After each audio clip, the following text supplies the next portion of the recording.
Service sector, agriculture, plantation এবং construction সেক্টরে কিন্তু মালয়েশিয়া আবারও কলিং ভিসা চালু করে দিয়েছে। মালয়েশিয়া প্রবাসী সকলকে জানাই আমার আন্তরিক শুভেচ্ছা এবং অভিনন্দন।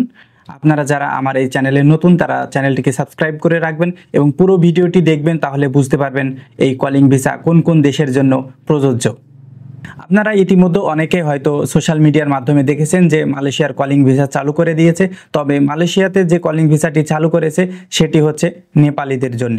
নেপাল এম্বাসি একটি নোটিশ জারি করেছে তাদের অফিসিয়াল পেজে, এবং সেখানে তারা কোন কোন সেক্টরে ভিসা চালু করেছে সেই ব্যাপারটিকে উল্লেখ করেছেন। তার ভিতরে আছে সার্ভিস সেক্টর, যেখানে সাবসেক্টর হিসেবে আছে হোলসেল এবং retail, land warehousing, security guards, barber shop, gold smiths and textile, tourism, agriculture, fisheries, livestock, plantation, construction. এই মোটামুটি বেশিরভাগ সেক্টরে কিন্তু খুলে দিয়েছে এই কলিং। এখন আসুন আপনাদেরকে দেখাই যে এই বিষয়ে বাংলাদেশ সরকার কি বলছে, বাংলাদেশ এম্বাসি বা বাংলাদেশের সরকারের পক্ষ থেকে কি ধরনের নোটিশ জারি করা হয়েছে আমাদের দেশের কলিংয়ের ব্যাপারে। এখানে একটি নোটিশ আপনারা দেখতে পাচ্ছেন যেটি মালয়েশিয়ান ভাষাতে আছে। আমি সেটিকে এখন ট্রান্সলেট করে বাংলা ভাষায় আপনাদেরকে দেখাচ্ছি। যেখানে বলা হয়েছে, মালয়েশিয়ার পররাষ্ট্র মন্ত্রণালয় কুয়ালালামপুরের গণপ্রজাতন্ত্রী বাংলাদেশের হাইকমিশনের কাছে তার অভিনন্দন পেশ করে এবং গণপ্রজাতন্ত্রী বাংলাদেশ সরকারের প্রবাসী কল্যাণ ও বৈদেশিক কর্মসংস্থান মন্ত্রণালয়ের মাননীয় উপদেষ্টার মালয়েশিয়ার প্রস্তাবিত সফরের উল্লেখ করার জন্য সম্মানিত হয়েছে। অর্থাৎ মালয়েশিয়াতে একটি প্রস্তাব দেওয়া হয়েছিল যে বাংলাদেশ থেকে কর্মী নিয়োগ দেওয়া হবে, সেই বিষয়ে একটি মিটিংয়ের জন্য মালয়েশিয়া সরকার সেই নোটিশটিতে সম্মত হয়ে তারা মিটিং করতে রাজি হয়েছে। তারপরে আসুন, মালয়েশিয়ার পররাষ্ট্র মন্ত্রণালয় মালয়েশিয়া এবং গণপ্রজাতন্ত্রী বাংলাদেশের মধ্যে অব্যাহত ও ঘনিষ্ঠ সহযোগিতার চেতনায় সম্মানিত হাইকমিশনকে নিম্নলিখিত নিশ্চিন্ত নিয়োগের বিষয়ে অবহিত করার আরও সম্মান পেয়েছে। 1 নম্বর, মালয়েশিয়ার মাননীয় মানব সম্পদ মন্ত্রীর সাথে সৌজন্য সাক্ষাৎ, তারিখ 15 মে বৃহস্পতিবার, ভেন্যু মানব সম্পদ মন্ত্রণালয়, পুত্রাজায়া। আপনারা দেখতে পাচ্ছেন যে 15 মেতে একটি মিটিংয়ের ব্যবস্থা করা হয়েছে বাংলাদেশ পররাষ্ট্র মন্ত্রণালয়ের সাথে। দ্বিতীয়টি হচ্ছে মালয়েশিয়ার মাননীয় স্বরাষ্ট্রমন্ত্রীর সাথে সৌজন্য সাক্ষাৎ। এটি হচ্ছে 15 মে বৃহস্পতিবার। এখানে সময় দেওয়া আছে দুপুর 2টা 30 মিনিট। ভেন্যু স্বরাষ্ট্র মন্ত্রণালয়, পুত্রাজায়া। আগেরটি ছিল মানব সম্পদ মন্ত্রণালয় আর পরেরটি হচ্ছে স্বরাষ্ট্র মন্ত্রণালয়।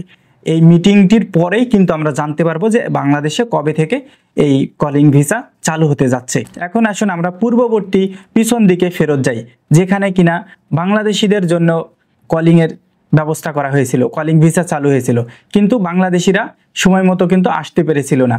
যেমনটি হয়েছিল 2020 সালে যখন কলিং চালু হয় এবং কলিং ভিসাতে অন্যান্য দেশ থেকে লোক আসছিল। এমতো অবস্থায় বাংলাদেশে বিভিন্ন সিন্ডিকেট হওয়ার কারণে, বিভিন্ন সমস্যা হওয়ার কারণে কিন্তু বাংলাদেশ দ্রুত লোক পাঠাতে সক্ষম হয়নি মালয়েশিয়াতে। আর এই সমস্ত কারণেই কিন্তু বাংলাদেশে পিছিয়ে গিয়েছিল ওই সময় কলিংয়ের ক্ষেত্রে, এবং ঠিক তেমনটাই ঘটতে চলেছে এবারও আপনারা দেখেন বাংলাদেশের পরিবর্তে অলরেডি নেপাল কিন্তু তাদের অ্যানাউন্সমেন্ট দিয়ে দিয়েছে, সরকারের কাছ থেকে অনুমোদন পেয়ে গেছে তারা কোন কোন সেক্টরের লোক নিয়ে আসতে পারবে, এবং অলরেডি কিন্তু তাদের কার্যক্রম শুরু হয়ে গেছে।